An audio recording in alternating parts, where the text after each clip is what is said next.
Welcome back to the channel, viewers. Today we are servicing the automatic transmission in a 1998 Toyota Camry 2.2 liter. I'm sure this video has been done many times in the past, but hopefully I can go into a little bit more detail for you. It's not that hard of a job. I'm doing this one sitting outside the shop as to mimic what most people would have to do in their driveway or in their home garage that don't have a lift. So you need a pair of pliers, and you want to release that clamp right there. So you've got two cooler passages here. Two cooler lines here. Supply to the radiator, return back to the transmission. You want to disconnect this one at the transmission line. And then if you look right down in there, well, right there, see that hole? You slide your clamp. When you take it loose, you slide your clamp down about halfway. Then you push your hose through that hole right there. Get your just typical run-of-the-mill drain catch pan. Put it underneath there. Start the engine, pump it down. It'll pump itself down. You're not going to hurt the transmission. So you'll hear it when it's done, you'll hear it start to spit and sputter. So at that point, you shut the engine off. And then you want to come down underneath the car, jack it up, put it on jack stands. Show you where I jack it up is right here. This is the center of the welded frame. You see it's welded in. So it's a good jacking point right there in the center. You got a nice little divot right here to put your jack in the center of. And then in my case, I put the jack stands roughly halfway between the cross members, because you got another one back here. Another frame cross member. So you're good to put your jack stands there for your safety.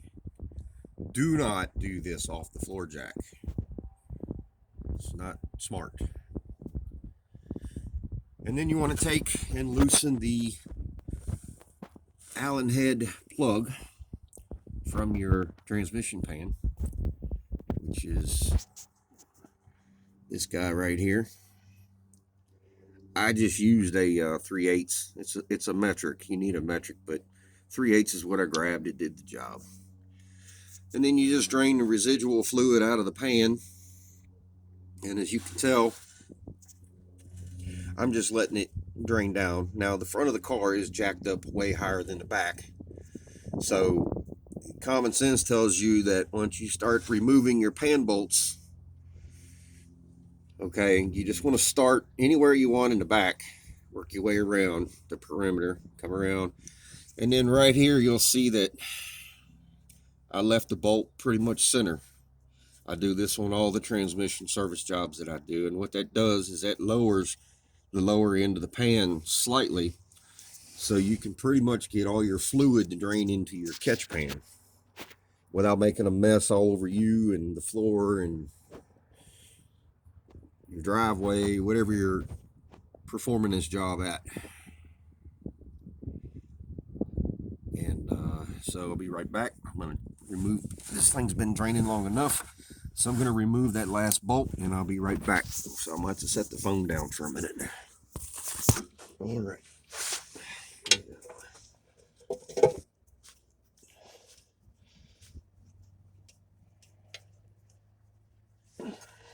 Okay.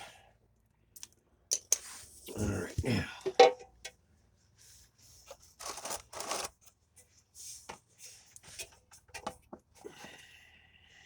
Okay. All right, I'm back. Okay, so you see the pan. You can use the normal Walmart or Advanced Store, parts store, or whatever catch pan. I like to use it on these smaller transmissions because As you can see, I set the pan down in the transmission pan down in the catch pan. Next, you got to remove the filter, which is this guy right here. As soon as I get I'm just using typical tools that most people would have at their disposal. Now these transmissions in these 90s model Toyotas, especially the Toyotas, once the fluid starts to get brown, it's going to start shifting funny. Now there's two reasons it could start shifting funny. One, the fluid is tired and dirty. You'll notice it because you'll be letting off the gas to get it to upshift into a higher gear. That's one of the symptoms. Another symptom could be that the transmission controller that's mounted on top of this transmission, it's an expensive little component. I'll probably be doing a video on that here soon, but we'll do, I'll do that later. However, you see that once you start to loosen the filter, you get more fluid. So, and in doing this job, you want to make sure that the very last thing you remove is your catch pan. In other words, once the transmission pan is cleaned and the new gasket's installed and it's back on the transmission in the vehicle, you snug all your bolts down.